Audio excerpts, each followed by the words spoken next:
What is the most gut-wrenching thing a sibling has done to you? When my older brother was 18, and I was 13, he suffered a mental breakdown and came back a completely different person. I've never liked him, even when I was little. I always hated being touched by him, like he'd left some grime on my skin. He was 6 foot 300 pounds, and I was 5 foot 3, 135 pounds. When he returned from the mental ward, he immediately set his sights on me. He'd run his hand up my thigh in car rides, acknowledging it was wrong and laughing when I'd beg and plead for him to stop. I hit him in retaliation once, and he yelled at me for disrupting his driving. Whenever I'd fight back, I'd get in trouble. He'd pin me down to his bed, kiss my neck, and ask me to spend the night with him so we could cuddle. He'd fix my pants without asking if they'd ridden up, he chased me with a stiffy, looked at me with entirely black eyes and what I can only describe as lust, pinned me to the floor twice, would come in my room unannounced to lay on my bed and wrap his arms around my waist, trying to convince me to nap with him. Blocking me in the hallway until I gave him a hug. When I was changing, he'd open the door a crack and watch despite me yelling and screaming at him to go away. I was forced to go play video games and spend time with him against my will, and he'd trap me in a hug and put his face in my chest.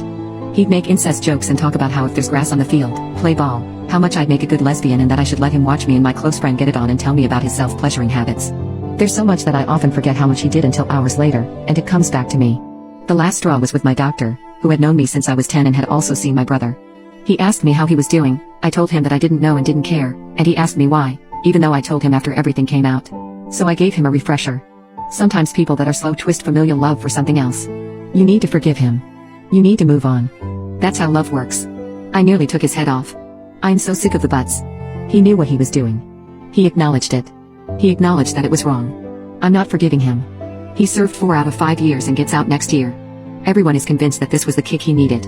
My family wants me to forgive him, but I can't. I hate him. The older I get, the more I realize how I was treated and how horrible the adults around me were for turning a blind eye. I kept my mouth shut for over a year because he told me that I was the first reason he thought about why he shouldn't kill himself. In my head, I felt responsible for showing him love and putting up with everything because if I turned on him, he'd relapse, and I'd be accountable for his death. I finally broke when my parents wanted to go on a vacation and insisted we share a room. I cried, and it all came out, and they canceled but continued to be flippant about it. We're trying to get him to help, while ignoring my obvious cries for help. Trying to give away all of my favorite items. Asking for nothing. Eating nothing. Not getting out of bed. Slicing my arms and thighs. Spilling all of my prescriptions on the bed and trying desperately to find something to cling to as to why I shouldn't commit. And those reasons weren't my family. They didn't care. In my mind, I was nothing but a waste of space and resources. If I were gone, they'd have more time to dedicate to him. The reasons I found were books. I need to finish this series, then I can. And I'd go to the library immediately after finishing that series to find another to cling to. I feared dying, but it seemed like the only way out. I learned to dissociate completely to protect myself. I have memory issues. I'm not here. I'm somewhere else a good 80% of the time. I'm tired.